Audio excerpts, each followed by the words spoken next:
जब नमरूद और उसकी कौम हजरत इब्राहीम अलैहिस्सलाम को जला डालने पर मुत्तफिक हो गई तो उन्होंने आप अलैहिस्सलाम को एक मकान में कैद कर दिया और कोसा बस्ती में पत्थरों की एक लंबी चौड़ी चार दीवारी बनाई। फिर लकड़ियां जमा करने लग गए और सबने जोश व खरोश से उसमें हिस्सा लिया। जब उन्होंने कसीर तादाद में हर तरह की लकड़ियां जमा करके आग लगाई तो उसके शोले इतने बुलंद हुए कि अगर इस तरफ से कोई परिंदा गुजरता तो वो उसकी तपिश से जल जाता था। फिर एक मंजनीक यानी पत्थर फेंकने वाली मशीन खड़ी की और आप अलैहिस्सलाम को बांधकर उसमें रख दिया।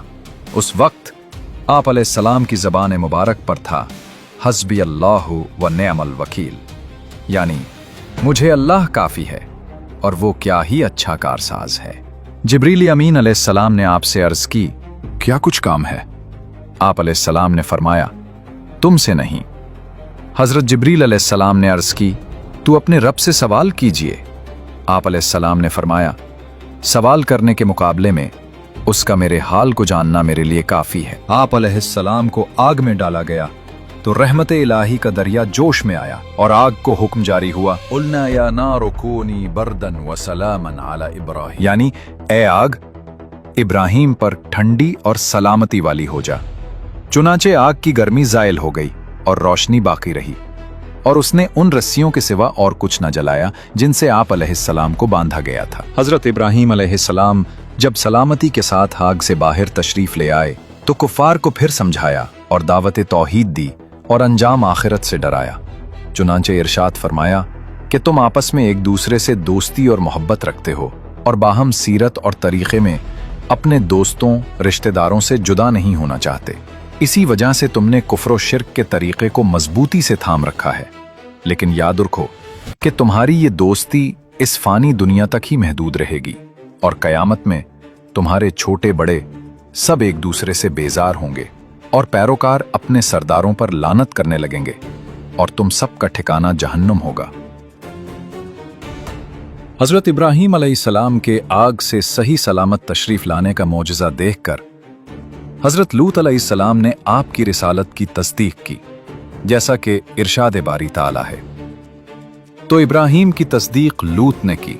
कुछ अरसे बाद इलाके में कहत पड़ गया और उस वक्त गल्ले के खजाने नमरूद के कब्जे में थे। चुनाचे लोग उसके पास जाते और गल्ला ले आते थे। हजरत इब्राहीम अलैहिस्सलाम भी तशरीफ ले गए तो वहां आप अलैहिस्सलाम की नमरूद से गुफ्तगू हुई। नमरूद को हजरत इब्राहीम अलैहिस्सलाम के अकायद और दावत के बारे में पहले से मालूमात थीं। अब जब आप अलैहिस्सलाम सामने आए तो पूछने लगा, तुम्हारा रब कौन है जिसकी तरफ तुम हमें बुला रहे हो? हजरत इब्राहीम अलैहिस्सलाम ने जवाब दिया, मेरा वो है जो जिंदगी और मौत देता, यानी अजसाम में मौत व हयात पैदा करता है। ये एक अमदान दलील थी जिसमें बताया गया कि खुद तेरी जिंदगी खुदा के वजूद की गवाह है कि तू एक बेजान नुत्फा था जिसे उस करीम ने इंसानी सूरत दी और हयात अता फरमाई। फिर तेरी मुकर्ररा उम्र पूरी होने पर तुझे मौत देगा। इस दलील का जवाब नमरूद से बनना पड़ा, क्योंकि अपने अदम से वजूद में आने और नुत्फा से पूरा इंसान बने और इस सारे अमल के लिए लाजमी तौर पर किसी खालिक के मौजूद होने का कैसे इनकार कर सकता था। लेकिन मजमा के सामने शर्मिंदगी से बचने के लिए खामखा की बहस शुरू कर दी। चुनाचे नमरूद ने दो शख्सों को बुलाया, उनमें से एक को कत्ल कर दिया और दूसरे को छोड़ दिया और कहने लगा कि मैं भी जिंदा करता और मौत देता हूं, यानी किसी को गिरफ्तार करके छोड़ देना उसको जिंदा करना है। यह उसकी निहायत अहमकाना बात थी। कहां कत्ल करना और छोड़ना और कहां मौत व हयात पैदा करना।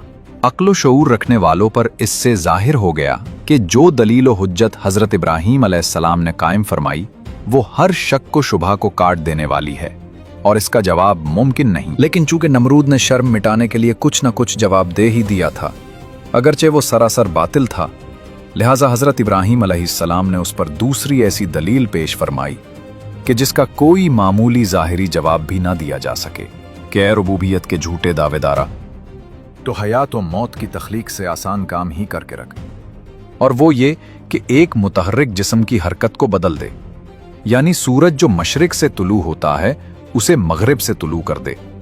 ये सुनकर नमरूद हक्का बक्का रह गया और कोई जवाब ना दे सका। मुनाजरे के बाद बदबख्त नमरूद ने आप अलैहिस्सलाम को गल्ला ना दिया, चुनाचे आप खाली हाथ वापस आए और घर के करीब पहुंचकर 2 बोरियों में रेत भर ली ताकि घर वाले समझें कि कुछ लेकर आए हैं। घर आते ही बोरियां रखकर सो गए।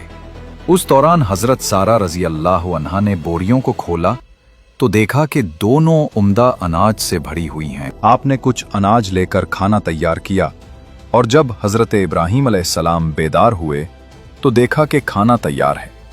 पूछा, अनाज कहां से आया? अर्ज की, आप जो 2 बोरियां भरकर लाए हैं, इन्हें में से ये अनाज निकाला था। आप अलैहिस्सलाम समझ गए कि ये अल्लाह ताला की तरफ से अता करदा रिज़्क़ है। हजरत इब्राहीम अलैहिस्सलाम के आग से सही सलामत तशरीफ लाने, इतना अजीमुशान मोजज़ा देखने और उसके बाद मजीद तबलीग व नसीहत के बावजूद भी जब आपकी कौम बादशाह के डर और अपने बाप दादा की अंधी जाहिलाना तकलीद की वजह से ईमान न लाई और कुफ्र शिर्क पर बजिद रही, तो आपने उस जगह से हिजरत करने का इरादा फरमाया और अपने अहले खाना को हिजरत की तरगीब देते हुए फरमाया, मैं इस मकाम कुफ्र से हिजरत करके वहां चले जाऊंगा जहां जाने का मेरे रब हुक्म दे, अब वो मेरी रहनुमाई फरमाएगा।